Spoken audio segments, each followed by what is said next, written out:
Welcome to Audible Stories. The Cuckoo Bird. Long ago, in an ancient village, a god in disguise of a man came to earth, and there he fell deeply in love with a mortal woman.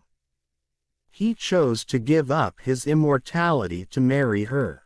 He was a wise and kind and gentle man, and the people so admired him, they appointed him their king. The kingdom grew and prospered under his compassionate guidance. He taught the people to be good stewards of their land, to recognize the seasons and to harvest crop in the correct seasons and to cherish these gifts. To praise the gods for all they were given, and to observe the world with patience and respect, never cursing for what they could not understand. King and his people enjoyed many years of prosperity. Though his people seemed to worship him, he knew that he was no longer a god, and warned them that all would not always be easy.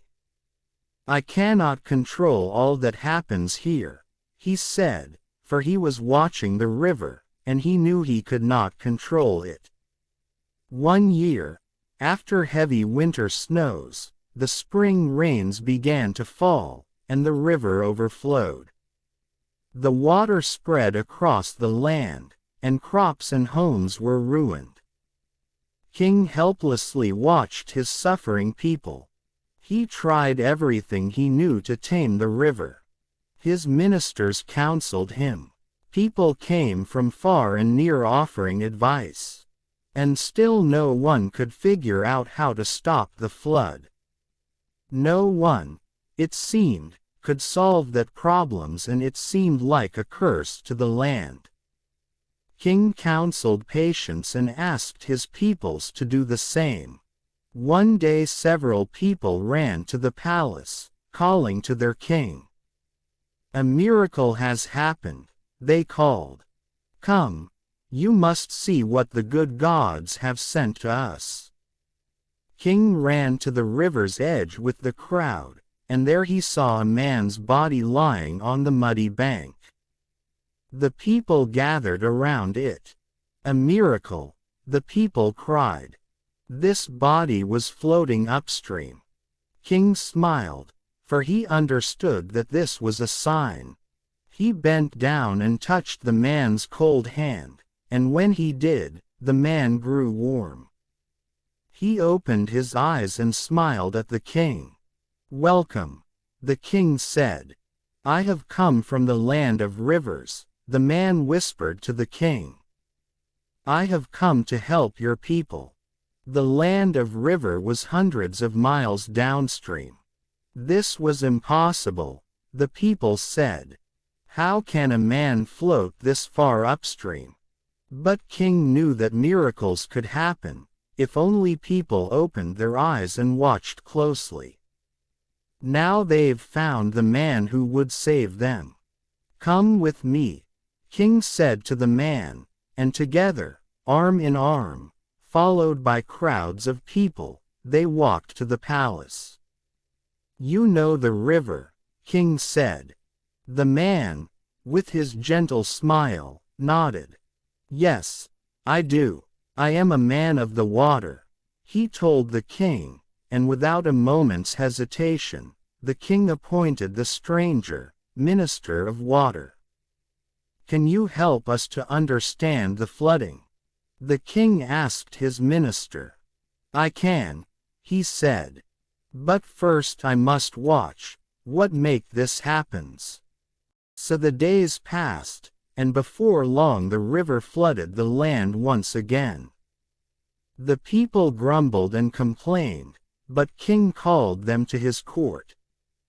"Do not complain," he said.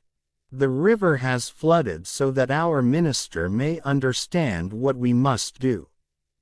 And because the people so admired their king, they stopped their grumbling and waited. The minister traveled throughout the land, up and down the mountains, through the valleys, across the streams. Then he came to the king. "I know what we must do," he said. He led the king to a gorge in the mountains, a gorge so narrow that the rush of the water from the melting snow could not pass. "I will show you what to do," he said. He explained how to dig deep tunnels and to forge passes where the river could flow. When the melting snow began to rush down the mountainsides, instead of flooding the land, it would run through the tunnels, and the land would be saved. The people dug 3 tunnels and the land was saved. They vowed never to grumble again. They would wait, listen and attend to nature. King was so pleased with his minister's wisdom, he decided he must pass along his throne. "A new king has come to you," he said, "and you must understand that like the seasons, all things pass and change." He moved away and lived quietly in the mountains for many years. People were fortunate to find their new king as good as the old one, and so they completely forgot about the old king who habitat in the mountains. One day some people decide to visit the mountains and check on their old king. They didn't find their old king. Instead they came across a new bird known as the cuckoo bird. The people, hearing the cuckoo bird cry, understood that it was their king who had transformed him into the cuckoo bird. But they did not mourn for long. That spring the new bird came to the land, the cuckoo bird, and the people knew the cuckoo was the spirit of their beloved old king. Every springtime since, the cuckoo has come with his cry, "Cuckoo, coo, coo, return," he calls. And it is this call that signals and alerts the people of the time for them to plant their seeds, to observe the proper season for farming, to cherish all that nature offers. If you like the story, please do like, share and subscribe. Thank you for listening.